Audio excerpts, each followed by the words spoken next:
Welcome back, everybody. Today, I have a super, super special guest with me. It is Kevin Palmieri. Kevin is a podcaster of a global top 100 podcast called Next Level University. They have done over 1,700 episodes. So, Kevin, I want to welcome you to the show. Thank you. First of all, thank you so very much for having me. I had the opportunity to meet you in person. It feels like years ago, but it Oh, was I think it was last week. So that's always a little bit strange. And I did a presentation on asking powerful questions. And at the end, Mary said, I'd love to have you on my podcast. And then somebody in the group, I don't remember who it was, said, party, you should actually, who was it? party, party accent. Hardy. Yeah. Yeah. So Hardy suggested, well, Kev, you should interview Mary on her podcast. And I was like, I'm in. Like, let's do that. Let's see what happens. Yeah. Because I'm all for having deep conversations with deep humans. And I think sometimes being on the opposite side of the microphone reveals and uncovers things that we might not reveal or uncover if we weren't there. So yeah, that's the goal, I guess, in today's episode is for me to interview you and go deep. Yeah, that is the goal. And while I was nervous, well, first of all, like let's just say, Kevin, you're an incredible podcaster. You I have really appreciate that very much. honed in. Yeah, like you've totally honed in on your craft. When I first met you that at that dinner the night before the mastermind, just your curiosity intrigued me, and just the quality and intention of your questions I thought were amazing. And like as Thank a you. coach, that's like if you can't ask very, very targeted, intentional questions, like you can't really coach, right? Like it's all about Mm. the questions, right? So I thought, wow, this guy is really, really good at what he does. I So, I mean, appreciate it. challenge accepted. Yes, that we're going to turn the tables today and have Kevin interview me, which is not a first, maybe a second. Like I haven't really been interviewed by a whole lot of people. Mm. But it's interesting because Kevin, when you asked me in the mastermind, like you asked me some pretty like deep questions Mhm. in front of everybody.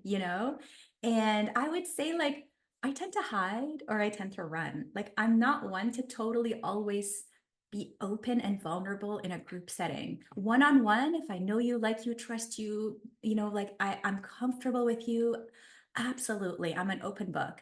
But Mm. in a group setting, that was uncomfortable, but at the same time, I felt like needed. So when Mm. Hardy was like, okay, Kevin, you interview her on her podcast. And I was like, you know what? Probably that's what I need. Well, I'm grateful you were so receptive to that. I'm Thank I'm grateful that you wanted to do this in this unique way because number one, it's super exciting for me because it's different. I Okay. like I like different and yeah, when we connected the original night that I got there, the dinner the night before things really started rolling, you and I had some really deep conversations from across the table, and it was just this is a wonderful person who vibes. We vibe. We're on a similar resonance. So I Totally. knew something would come of it. Did I know what it would be? No, but I think that's the beauty of leaning into intuition and leaning into the vibe of somebody and kind of seeing where it goes. I love that. I love that. And I couldn't agree more. Like sometimes you meet new people and you've got like these awkward moments of Mm. silence. You don't know what to do or say. But with you, it was like I already knew you. I felt the same. I Yeah. felt the same. All right, so let's get to know you a little bit more. Okay, let's do it. All right, I'm ready for you. My initial thought when I was doing this was, well, there's Yeah. two ways we can go. I can ask questions of you to Okay. help your audience understand you at a deeper level. Mm, I could ask questions of you for me to understand you at a deeper level, and I kind of landed somewhere in the middle. So let's just start with this. One of my favorite questions to ask people that I just met or have known at like level one, but I want to get to level two. okay. What is something that I or the average human would never guess about you if they just saw you? So I'm scrolling on your Instagram, Mindset Mary, at Mindset Mary. And what I see is somebody who's very well put together, very beautiful, very articulate, looks very successful. What is something that I would never guess by looking at you?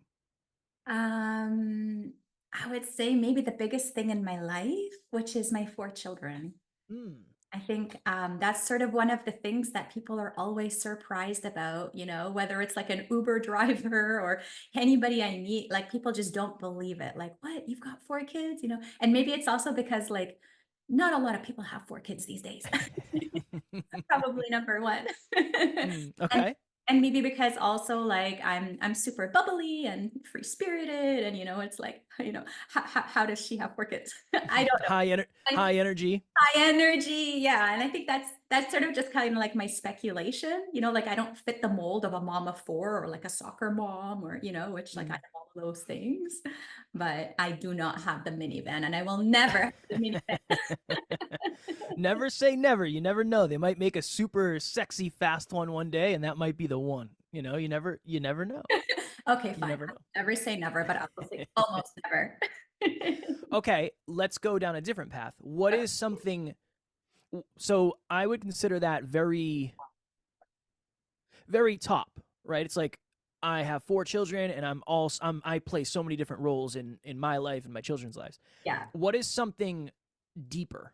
What is a deeper thing that nobody? So when people ask me that, I always talk about how I didn't know my dad. I didn't meet my dad until I was 27. I Mm. was raised by my mom and my grandmother. That's why I have a very unique relationship with women, I think. And there were several times in my life where I thought being dead would be easier than being alive. And I don't know if you'd ever know that if you just saw me because I'm singing and dancing and Yeah. high energy and high vibe. So, is there something like that for you that maybe you wish more people did know, but you're not ready for them to know it yet? Till now. Till now, till right this second. Till the second. Yeah, I guess I would say like I'll share what I shared in our private mastermind, and that's that, you know, I did go through many years of depression, severe diagnosed, you know, clinical depression, anxiety. So I was not always like this. I had some really, really tough years where, I mean, I didn't even know what the definition of anxiety was till I showed up at the doctor's office asking for more sleeping pills because I couldn't fall asleep and I was stressed out. And, you know, I've got this newborn and I've got all these little kids and life is overwhelming. And I just need something to sleep because I can't function. And he was like, go home, print off some disability forms and get back here. And I'm like, what? Like, what are you talking about? And he was like, you have anxiety. And I swear to God, I didn't even know what the definition of that word even was. And this was back in 2016. So about 8 years ago. And I was like, okay, I'm not disabled. Like the first thing, of course, in my mind, because I haven't been open to the world of mental health yet, and like that was all new to me. I was like, why are you calling? Like I was offended. Like, why are you calling me disabled? I can do all this stuff. You know, what do you, I just need sleeping pills. I just need to sleep. Like I have insomnia. I'm going 24 hours without sleep. I can't take care of my kids. Like I'm not functioning. And he was like, no. And he actually got upset with me. He was Mm. like, do you know how many people I tell to go home, print off forms, and come back so I can sign them? And I'm like, I don't know. And he's like, none. Do you know how many people have spit in my face and sworn at me because I refused to sign their disability forms? Many. You need to go home, print off those forms, and bring them in. I did what he said. I went home, I did it, I came back. Next day, I go to work and I'm like talking with my manager and my director. And I'm like, the craziest thing happened yesterday. This happened. And then he made me go home and print it off. And I'm like, isn't he nuts? Like, I don't know what he's talking about. And they were like, go back to your office, pack up your stuff. We need you to go home. And I was just like, what is happening to me? Like, what? And what I didn't tell the doctor and what I didn't tell my manager or my director was that I was having up to 13 anxiety attacks in my office, Mm. not realizing this is an anxiety attack and you actually can't be working. I was having crazy intrusive thoughts. Like I was going through so much, not realizing like you actually are not well. And it was hard for me to even comprehend the idea that I wasn't well because I'm like an overachiever. I was the youngest person to achieve a certain level in the department, ever. And like, I'm always trying to do things and show how valuable I am. And like, I rose the ranks so quickly. I wrote like in my 20s, I rose the ranks in government that most people don't get to till their 40s. And I was so happy, but what I didn't realize is that I had zero awareness around what was happening in here. Zero. When you have to be told what the definition of anxiety is, it's an issue. Mm, So after speaking with work and my doctor, and I thought, okay, you know what? I'm just going to do what they say and I'm going to go home. Right. And that's sort of where my journey began. And that's actually when I went home that I actually got worse. I actually got worse because I think what happened was that things slowed down. Things got still. I had just finished building a custom home, which was the most complex project I've ever done in my entire life. Trades, issues, problems, just so many things to deal with. And I was actually the general contractor. Like I was doing something I've never done before. mm, There were so many moving pieces and so many complexities in the design. And like there's just I mean I could write a book about what I went through. But funny enough, on the other end of building that home, it ended up being nominated for multiple awards. So it was like that showed me like, wow, like even when you're in the darkness of doing something, there's always something that comes out on the other light and on the other end, like there's always light. mm, Something good always comes out of the bad, you know? I want to say almost always. There's always something to find in the good. And I think that project was really like the straw that broke the camel's back, trying to manage kids and project and relationship issues and like just so much came into me. And I think that's when you get to burnout. And the mm, hard part is like not knowing you're in burnout. I think that's where I was at, not knowing that I was well beyond my capacity, well beyond. And it really took some really good humans to tell me you need to go home. yeah. So Good humans are hard to come by, and sometimes the most valuable lessons come from. Oftentimes, the most valuable lessons come from those wonderful humans. I have a client who's a very high achiever, very successful, and she talks about how the number one antidote to burnout is awareness. mhm. And I think there's many antidotes to burnout, and that's kind of her experience, and we all have our own experiences. But I'm curious to your take on that statement. So, awareness as an antidote to burnout. And I was creeping on your Instagram as I always do before I talk to someone, Good. and Okay. there was a transformational post. I think it was you in 2018 or 2016, and you were talking about how it was a I don't remember the exact phrase, but it was like an unsearched life. There wasn't a lot of searching going on. There wasn't a lot of discovering going on. So I'd love to talk about that too and how that lended to your awareness. How do you go from not really knowing yourself at all to ending up knowing yourself so very well, which comes with its own bag of challenges, which we can It talk does. about, Yeah. right? To then coaching other people to understand themselves at the deepest level so they can accomplish the goals they want. What was that journey like? Oh yeah. So yeah, I think I know which post you were talking about. It was Hmm. like the glamorous post of me in New York City with my Yes. makeup and my hair, and I looked so happy, right? On the outside. And yet on the inside, I was going through so much, right? And I would say even at that point, I was really not as aware of what was happening to me. I thought vacation, go for a week to New York City and have fun, go to Vegas, distraction, distract yourself, right, from your life. So I think it was very much an unexamined life that I was living, and I was doing all the things. What are all the things? You get a good education, you get a great job, you get married, you have kids, you've got your career. Check, check, check, check, check.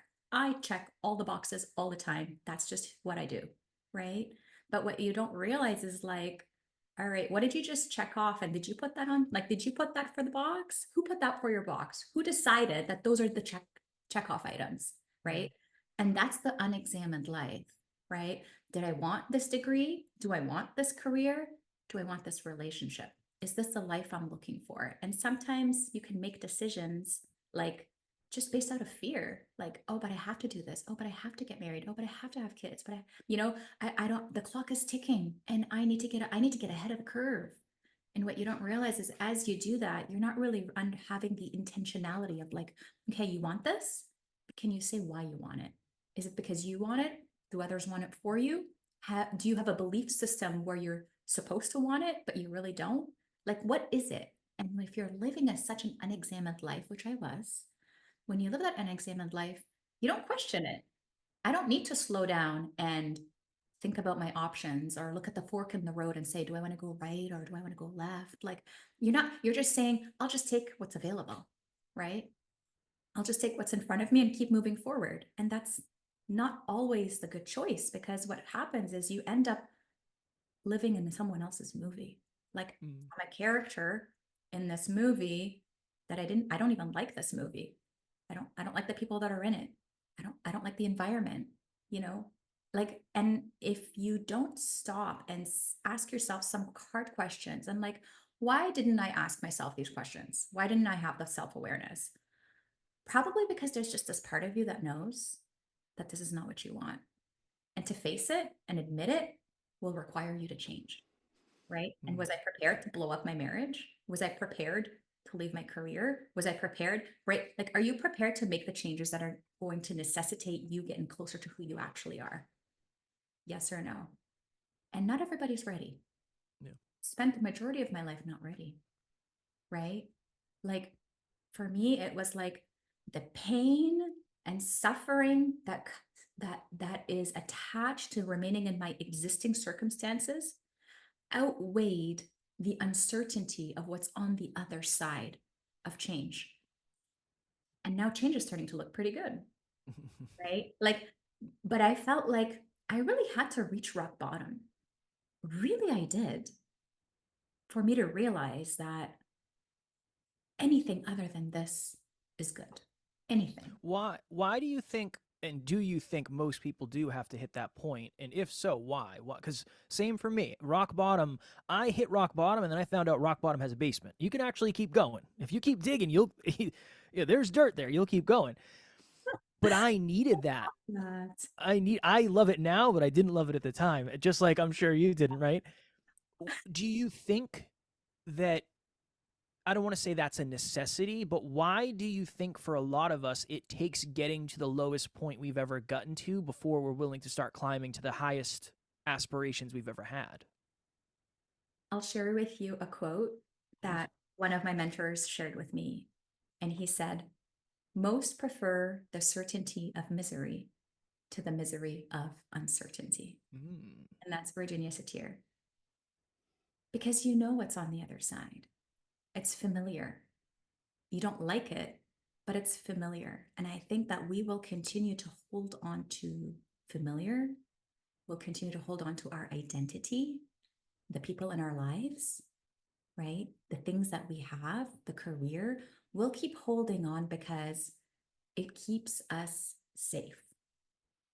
And I think to take a step in the other direction to the uncertainty, I think it requires a level of you being able to trust you.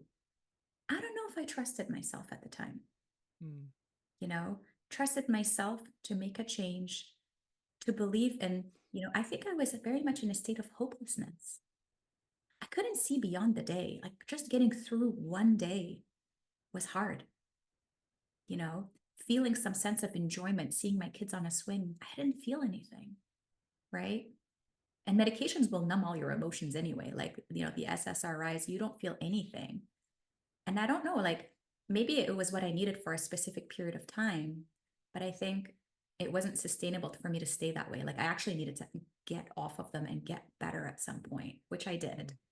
But I think it's really hard to, I think it's if you're not pushed into change, I think most people will not push themselves.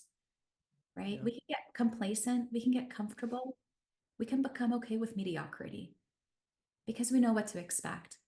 We don't have the awareness. We're not asking ourselves these questions, right? A lot of times we want, what do you want? We know the answers. We don't really want to go deep into them. Mm-hmm. I just think that like something has to compel you to want to change. And if that's rock bottom, and you're right, there is a basement, and hopefully nobody ever gets to the basement. Like, Hopefully not. and with awareness, you don't have to get to rock bottom. That's the beauty of awareness, right? With awareness, you can go back, but then realize, oh, wow, stop and start observing your surroundings. For me, it was observing my thoughts. And that's why I became high performance mindset coach. Because to me, everything happened from my thoughts, the disempowering thoughts, meaning stories and emotions I was harboring over my circumstances. Right.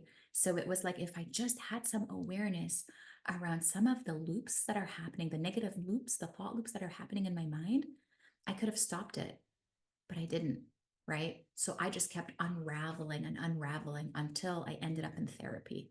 And someone was able to help me piece things back together, change my perspective, right? Have those shifts and realize, wow, everything I was saying was so disempowering. I was hating myself and everybody around me, right? That's basically my mind being left to its own devices. It will Mm-hmm. take me to the basement, right? But if you can take control of your mind and your thoughts and understand awareness and understand how to actually take more control of what's happening in your mind and also understand your biology and know that you're actually wired for this, right? Your mind's wired for safety. You have to know this. You got to get ahead of it, right?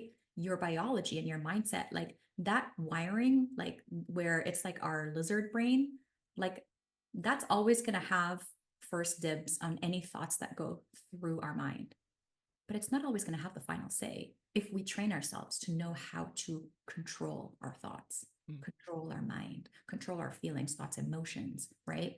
Because when you put all those together, that dictates our behavior, it dictates our actions, it dictates our results. And that's my fascination with the mind, is like everything starts with a thought. Everything we do, everything we see in our environment, in our world, is a result of somebody having a thought, right? This computer wouldn't be here if Mm-hmm. someone didn't think of the idea, right? So it's like, wow, if everything starts with a thought, why aren't we paying more attention or getting help from someone that can help us pay attention? Mm-hmm. And I think that's for me, like that was number one of like, I want to solve the problem for myself, fix my mind.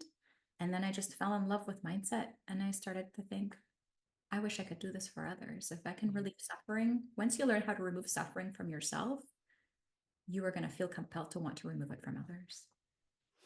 When I was a young boy, as I'm sure for you when you were a young lady, not that you're not a young lady, a younger lady, you probably learned stop, drop, and roll.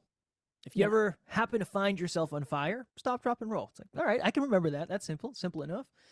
If you had to communicate 3 steps to work through a moment or a thought of disempowerment, Mm-hmm. what would those 3 steps be? And can you share a recent time where maybe you had disempowering thoughts and then you ran this cycle? I think one of the most common misconceptions is people who coach people on things don't deal with those things anymore. And Mm, I don't think that's true. I think some of the best pilots in the world are the ones that go through turbulence more often than other people, and that's why they know how to do it. yeah. So not to talk about a low point or, a limiting time, but I think it's really powerful when a coach can work through something that they help other people Mm-hmm. with. Yeah. So, what are the 3 steps if you had to make them in 3 steps? Obviously there's a lot. And Yeah. then do you have an example of a recent time where you did that in real time and then what happened because of it? Oh yeah. Okay. Okay. Let me start with the three. Hopefully they become three. But here's how I work through things, right? I've got this idea that's coming through my mind and it's disempowering. I'm starting to feel nervous. My heart is, I can feel it beating, like usually I start feeling hot. Like I know that, something is stirring in me. So it's like step number one, stop. What are you feeling? Right? Like just acknowledge, like don't push it away. It's like acknowledge this is happening. Yes, I'm feeling like we have to confront that it is happening and sit with it. The second thing I say to myself is like, okay, this is my reptilian mind. Is this true? Like, is this really true? Is what I'm thinking actually true? Is it the truth, or is it just my perception of what the truth really is? Mm. And I'll ask myself, like, is this true? Yes or not? Is it absolutely true? Yes or no? And if it isn't, I'd say something like, okay, is there evidence to say that it's actually false? Like, can I see evidence? And I'll look for evidence both ways. Why am I thinking it? What's the evidence to say that this is true? And then if it wasn't true, can I find evidence to show me that it's actually not true? And this is, I'm just having an experience in my mind, you know? Mm. And then what happens is I will go and say, okay, what if the opposite was true? What would that look like? What would that look like? And like, what is one step that I can take to get me out of this? What can I do in this moment right now? Mm. Is it go for a walk? Is it call someone and verbalize it? Like, what do I need to do? So, like, what I need to do is I need to interrupt my thought pattern, right? Or else it's going to take me to the basement, right? And that can happen so easily and so quickly because, like, I'm an overthinker, which is not always a good thing. Mm. So I will keep thinking about it and thinking about it. And what I'm doing is I'm just putting myself in a loop. So what I need to do is recognize, oh, I'm in a loop. Step one. Step two, break the pattern, right? Stop the loop from looping, right? Start asking some really pointed questions around the validity of that thought, right? And then three, take action, do something, right? What is one small thing that you can do that's going to solve this? Whether it's call a friend, whether it's take an action step, whatever it may be. But can we get ourselves into action on the other side of it, right? So it's like me in my thoughts or me observing my thoughts, right? I want to be the observer of my thoughts. I don't want to be my thought because if I am my thought, I'll spiral. And it's interesting that you said that. Like most people think, oh, these mindset coaches don't have any issues. Actually, I struggled with that because I thought like when I'm still, I've always been experiencing these things. And I thought, wow, who am I? Who am I to call myself a mindset coach when I haven't even figured out my own stuff? You know what I mean? Like it's Of still course I happening do. to me. And it's like, yeah, of course you do. And it's like what I needed to separate was it's going to keep happening to you because that's your human biology. You are not exempt from the human experience, no matter what kind of coach you are. But because you've gained the skill set, because you know how to manage it and disarm it, you actually are the observer, right? And you're actually able to do things about it. And I'm not saying that I'm always able to do something about it. I struggle just as much as everybody else, right? But at least in my arsenal, I have some tools to deploy Yeah. when needed. And I think we need to think, okay, it's not about feeling like an imposter because you haven't overcome it. It's about telling people you're never going to overcome it. It's always going to happen. Maybe the frequency will be less, right? And you're going to have some tools to help you through those moments, right? To have the awareness, to be able to have better thoughts, to interrupt those patterns, to seek help or do something. At least we now have tools for when it arises, we deal with it rather than having it arise, getting worse, go into depression, right? Like life can unravel pretty quickly. Mm. So let's get ahead of it. And then the other thing you asked me was like, what is a recent thought that I had? Um, gosh, you put me on the spot and I really want to, That's my job, Mary. You know what I mean? yeah, at first, 100%. I'm trying to think of like something that's really good and juicy that I can share. It's good that you didn't have one that just jumped right up. It's like, yeah, I had 7 yesterday. It's like, all right, well, that's good Yeah, for the answer, but bad maybe for not the me. best. Yeah. No, actually, okay, I'll share something with you recently okay, so one of my kids, my third, he's just so he's outgoing and he just finds a way of bringing all friends around him and he's now at the age like he's 11 and he like the other day he was like, "Mom, I'm going to my friend's house. We're going to go for a bike ride, then we're going to come to the pool and swim and we're going to do this and do that." And I was just like, anxiety because Mm. daughter, she actually turned 16 today. She's never been like, "Mom, I'm going to a friend's house. Mom, I'm like that." I've never had to deal with me trusting someone else, trusting them to take care of themselves. My son, he's 13. He's never done that. And now my 11-year-old lately has been pushing me. I want to go to my friend's pool. I want them to come to ours. I want to do this. And it's like, oh my gosh, like I'm freaking out because I'm a very anxious parent. Like I'm always worried about my kids' safety. And I was like, okay, I'll get on the bike with you and we'll go pick up your friend. And he's like, no, no. And I'm just like, what was going through my mind was like, what if something happens to him? I'm starting to get images of him getting hit by a car. Like I'm starting to feel like somebody is gonna like take him. There's a white van. So many things are going through my mind. And his friend literally lives on the next street, on the next, and it's an extremely safe neighborhood. And I'm just like freaking out. He's like, Mom, don't worry. I'm gonna like, you're gonna see me on the GPS. I'm gonna put this in your phone and you're gonna see where I am. And Mom, remember, I have a phone, like you can call me. I will answer. I will not ignore a call. I will, and then just like, and she's like, Mom, you're so overprotective. I think you have to like trust me. And I Mm, was like, in that moment, I'm getting like he's trying to get out the door. He's got his backpack and he's got his bike and I'm like, I'm feeling I don't have control. He's gonna go. These things are going through my mind. There's also a part of me that realizes I'm being so unreasonable. I'm being so unreasonable. And I'm just like, okay, you are literally having all these ideas in your mind that are more than likely not even going to come true. There's no van outside. There's no white van. You know, he's a good kid. He's a smart kid. He's responsible. His friend is maybe like 20 doors down, you mm, know? And it's like, and I always tell him, it's not that I don't trust you. It's that I don't trust cars or I don't trust drivers or what if they're distracted on their cell phones and what if and what if and what if. And I thought, you know what? Stop. If I get nervous, I'm going to call him. I'm going to call him. And like we agreed, you leave at this time, you come back at this time, you be back at 5:30 for dinner. And it's like, and he did everything, you know? And I didn't call him because I was like, it's 30 minutes. Can you handle 30 minutes? Can you trust the universe and trust your son for 30 minutes? mm, I kept myself distracted. I'm cooking and I'm like, okay, it's going to be fine, but it was like, man, it's like, I have to talk myself down. I had to really talk myself down. And then he came back and he's like, Mom, nothing happened. And he brought like 4 friends and they went swimming. And it's like, okay, nothing happened. And then, of course, I go to the pool and I'm thinking about it again. If I remove my eye for just 1 minute, something might happen. Drowning is silent. And it's like, when it comes to my kids, I'm constantly in these thoughts, mm. constantly, because I'm just scared something's going to happen to them. Right. So it's like, okay, I'm still a mindset coach.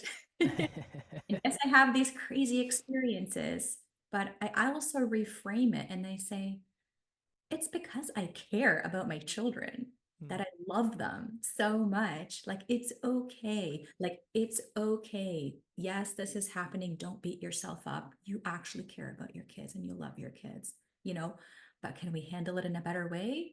Yes, we can. Let's start doing that. mm. Little So, by little, little by little. a little, yeah. That's a great example and a great story of that. Obviously, a lot of what we're talking about is self awareness and mindset and consciousness and all of that. What are some of your favorite questions to ask yourself to go deeper? Like, what are the questions that have really helped you become more self aware? Oh, wow. I don't know if I have an answer to that.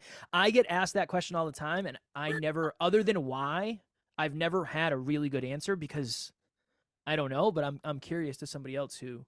Yeah. Like I feel like a lot of the way I operate is based out of intuition Hmm, and feeling. Like I definitely like Myers-Briggs, I am an INFJ. I I am highly attuned to when I feel like I'm out of integrity with myself or I feel like there's something in my environment that I feel is off. And I think for me, it's more like I'm always trying to get closer and closer to my authenticity, my voice, who I really feel I am, where I feel most comfortable. And I think like a lot of times, like I just ask myself, like, would I be proud of myself if I was hmm, to do this? Right.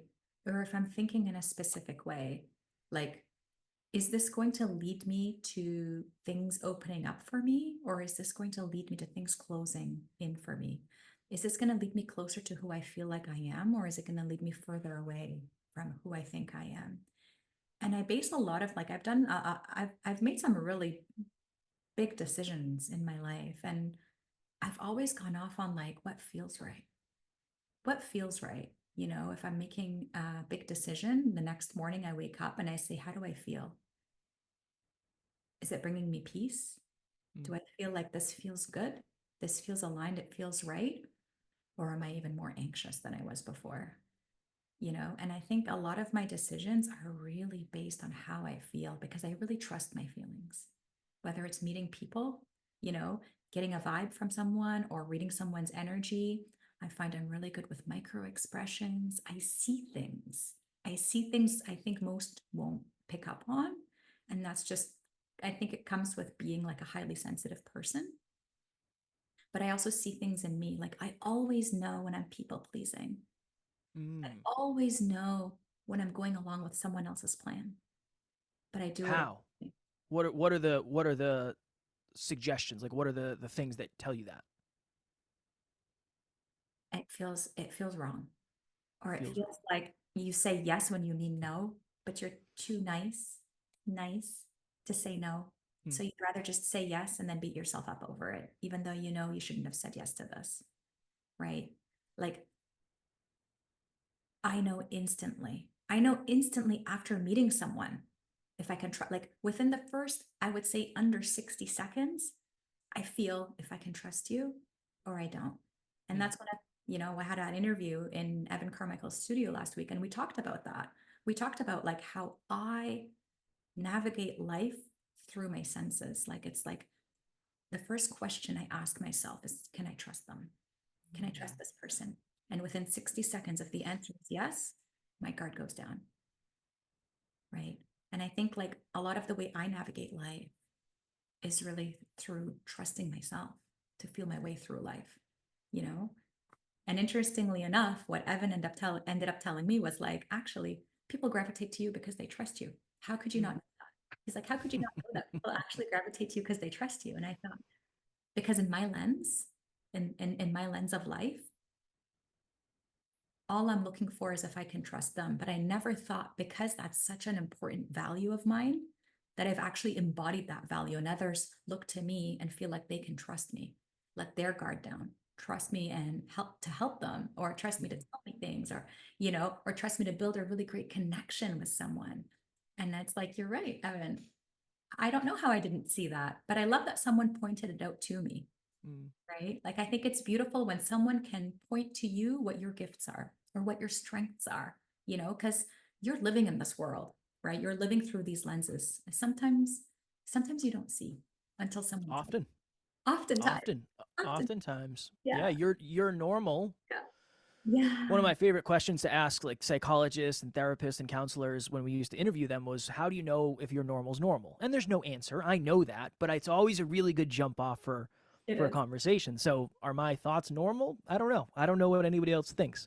Okay, I want this hopefully to be the weirdest question you've ever been asked or will ever be asked. We'll see. Okay. I have this weird thing where when I think about high school, I had a certain identity. Mm-hmm. And when I revisit who I was as younger Kev, I like to just go to high school because it's an easy place to remember. I Mm-hmm. can see how the person that I was and that I thought I was has made me into the person that I am today. Okay. What was Mary like in high school? Oh gosh. And how did that shape you into who you are today if we can reflect on that in real time? Oh yeah. So who's Mary anyway? Because no, oh seriously, because no one knew her.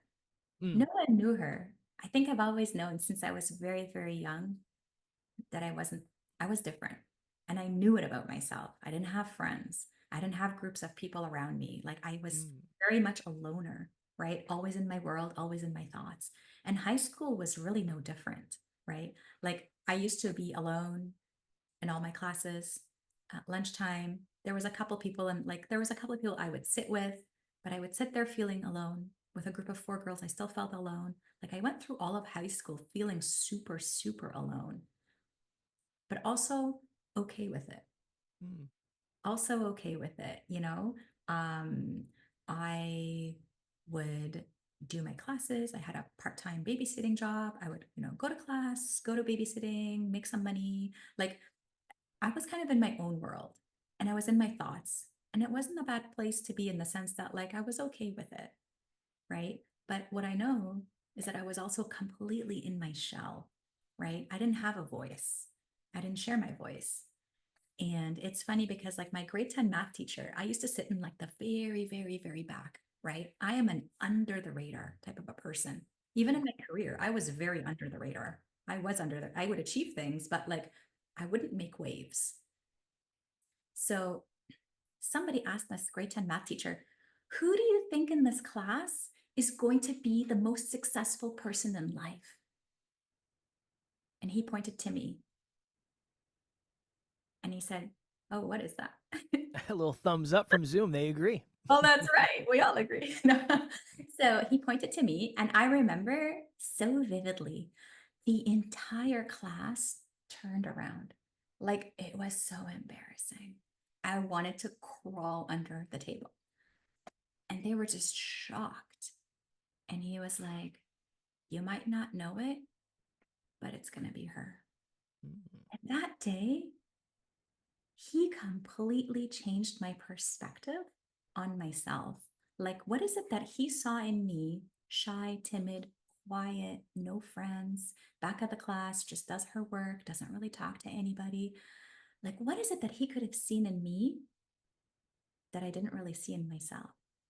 And like, as I've become an adult and, had a career and, have done really well, like, like I think I on average, I think I've done quite well in life. And I feel like, wow, I go back to that day, that moment that just left an imprint in my memory. And I think, remember, he saw something in you that you didn't yet see in yourself. Mm. So start searching for it. And that's like my anchor. That day was like my anchor for the rest of my life, and being able to really see things in myself that I needed to cultivate. And I think till this day, like I'm still working on me. That's never gonna finish, right? Never. It's never gonna Never. be done.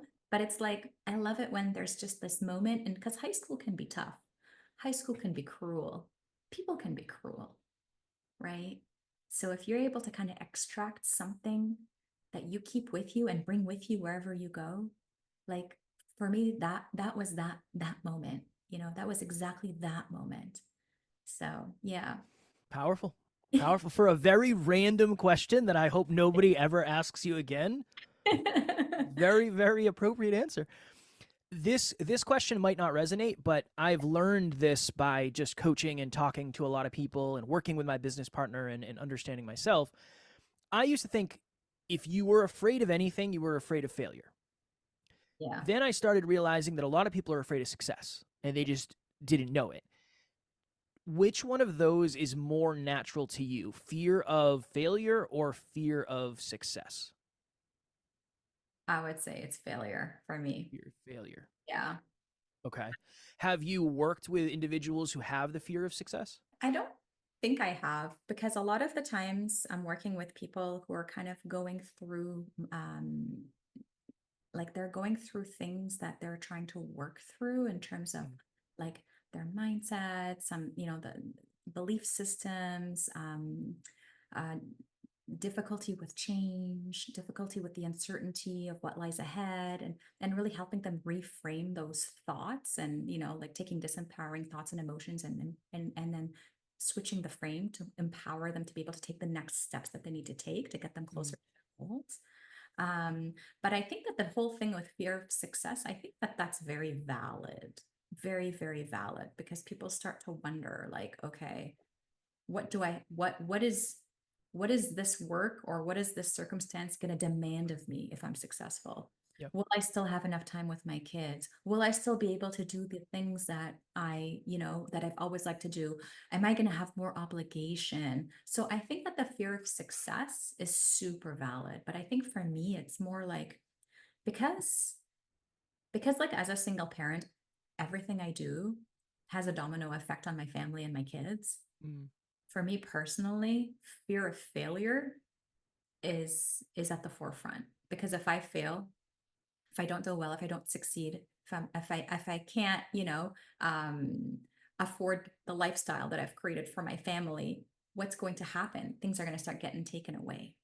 So Yeah. that's sort of where my fears come in, like me kind of jumping off a 23-year solid, stable career to now do coaching full time online. Like that's a huge risk. And when I think about my fears around that, it's like, oh my gosh, like income replacement, the ability to sustain the stuff, the ability to not say no to my kids if they want to go for a soccer, they want to register for soccer or basketball. And it's like, okay, if I fail, I failed my kids. Right. So I think like, and maybe if I didn't have children, maybe it would be a different answer. Yeah. Right. It makes sense. But once you've built a life and you've got a ton of obligation, I think you fear loss more than you fear success Mm. in my circumstance. Yeah. It's from what we've seen and from what I've seen, it's usually people that are they have very, very high self belief, and every time they accomplish something bigger, they get lashed out at or villainized by people close to them. So in their minds, they say, well, if I play small, then people will stop hurting me. Yeah. That's one of the most common things. And then if you have any skeletons in the closet that you're afraid are going to come out, it subconsciously makes you play small because you're thinking, well, if I get to the point where people know me, what if they find out about that? So I'm sure you'll see that more and more and more and more and more in humans you work with. I'm sure you will because that it's been interesting. I'm afraid of failure. I Okay. thought everybody was doing this for success. I thought that's what we were doing this for. But I've gotten a little peek on the other side as we become more successful because the more success you get, the more hate you get. Right. And I'm not used to getting hate because I've always been the underdog. I'm not supposed to be here. So I'm not used to getting people that lash out. So it's been a very interesting perspective to have. Okay, last question before I let you go to go on about your day. Yes. If you were standing in front of a crowd of 100,000 people and you could only share one message under a minute, right? It's just one message under a minute that you think would have the greatest impact on the most amount of people, what would those words be? Holy smokes. That's a great, great question. I love it. 100,000 people. Okay, let's hope I'm not having an anxiety attack. 100,000 people for number one. But I think I would share that, like, we go through life um, looking to see where it is that we fit in, trying to figure out who we are and who do we belong with and how can we fit in to society and the expectations of other people without realizing that, one of my favorite coaches, Dr. Jeff Spencer, he says, there's only one of you in all of creation, right? Like there's only ever going to be one you. There will only ever be one you. So why would we spend the rest of our life trying to conform to everything that is not us? To have the courage to look deep within ourselves and discover who we actually are, and then spend the rest of our lives trying to build that person and meet that person and improve that person, you know, why wouldn't we want to do that? Because when we get to the end of our life, we are going to regret not embracing the feelings, the emotions, the people, the experiences that we were meant to have, right? But I think it really starts with permission. Give yourself permission to be yourself. And it's okay if people are not going to like you or if they are going to send hate for your success. Like, I really believe that at the end, everything that is meant to come to you is going to find you. Like, everything, like embrace it, trust it, leap forward, and just you don't know how you're going to land, but you need to know that you will land on your feet, you know, and just go with that. Trust yourself, be yourself, have that courage. I think Jim Quick said, um, have the curiosity to know yourself and have the courage to be yourself. Mm. And that is one of the most profound quotes. If I can live my life with curiosity and courage, I think that I will have lived a well-examined life. I would agree with you on that, my friend. Yeah. So this is your podcast, so obviously you can wrap it up as you normally would. I don't know how you normally wrap it up, but number one, I appreciate the conversation. I appreciate the vulnerability. I appreciate the opportunity to join you in a hosting role, which is always strange. And most of all, I appreciate the human that you are and continue to become.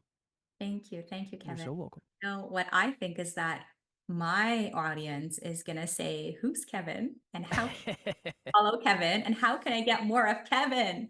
So Kevin, I would love maybe just to close off, just share with us like a little bit of what it is that you do and where it is that we can find you to get more, because I know that I appreciate it. incredible services that you provide and you help other podcasters get started. Like there's incredible work that you're doing. So just share quickly a little bit about like what it is that you do and how people can get more of you. Thank you. I appreciate that. We have a podcast called Next Level University. We're on all the platforms. We're on YouTube. We do an episode every single day on self-improvement, holistic self-improvement. So we talk about leveling up your life by leveling up your love, your health, and your wealth. So very similar to what we talked about today. We're very into self-awareness. And then we have a bunch of different stuff. We have a podcast production company where we help podcasters. We have a social media department where we help people with social media. And we also just recently opened something up where I kind of do this, where I interview someone, we record it, we try to get the best nuggets of wisdom that they have and their story and all that. And then our team breaks it up into really high quality social media content for the client. So there's a lot of different stuff. We have a lot of free stuff and a lot of paid stuff. Wherever you want to end up, we'd be happy to help you, whether it's paid or free. And again, I appreciate the opportunity very much. Oh, that's amazing. And like, should they go on your Instagram or do you have a website? Like, what's the best place to find this? Yeah, probably the website, nextleveluniverse.com, has pretty much everything you need to know. There's a lot going on over here nowadays. I love it. I love it. Well, Kevin, I appreciate your time. Thank you for putting me in the hot seat because I Of think course. I need more of that. I need to be challenged a little bit and get out of my comfort zone a little bit more when it comes to vulnerability. So I appreciate that. And I'm glad I got to have this experience with you. So Likewise. yeah, Likewise. You crushed it, my friend. You crushed it as expected. as did you. Thank you. All right, Kevin, until next time, thank you guys for tuning in and we'll see you on the next show.